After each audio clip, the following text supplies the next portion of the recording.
Hello everyone, I'm Fiona. In today's video, we have invited engineer Shai to explain the entire process of the automatic wire setting for EPS cutting line. First, manually input the corresponding cutting parameters on the touchscreen, mainly including block quantity, block height, cutting thickness, supports cutting 3 different thicknesses from the same EPS block, quantity. Once all the inputs are completed, click the Wire Setting Start button to start the automatic wire setting process. The steps for automatic wire seating are as follows. 1. Retract the 4 pieces of electrode cylinders to release the copper wire hold and nylon wire hold. 2. Align the fork and the U-shaped positioning sensor for horizontal cutting vibration is activated. 3.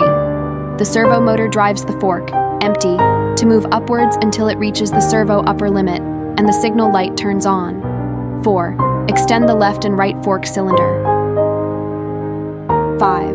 Lower the fork, pressing down on all the nylon wire holders until the bottommost nylon wire holder touches the wire setting lower limit sensor and the sensor light turns on. 6. Retract the left and right wire setting cylinders and move down to the bottom wire position.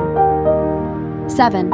Extend the left and right wire setting cylinders, and the fork starts the automatic wire setting process. First, adjust the bottom waist height, scrape 1, and then adjust the cutting wires to the corresponding heights according to the cutting parameters. 8. Raise the fork, pushing all the unused nylon wire holders to the top until the top one touches the wire setting upper limit sensor and the sensor light turns on. 9. Retract the left and right wire setting cylinders, and the fork moves upward until it reaches the servo upper limit sensor. The electrode cylinders extend, indicating that the wire setting is complete. The system will automatically start to cut the EPS block. For more information about the EPS machine and EPS mold, please contact us by email or mobile phone. We will be happy to answer your questions.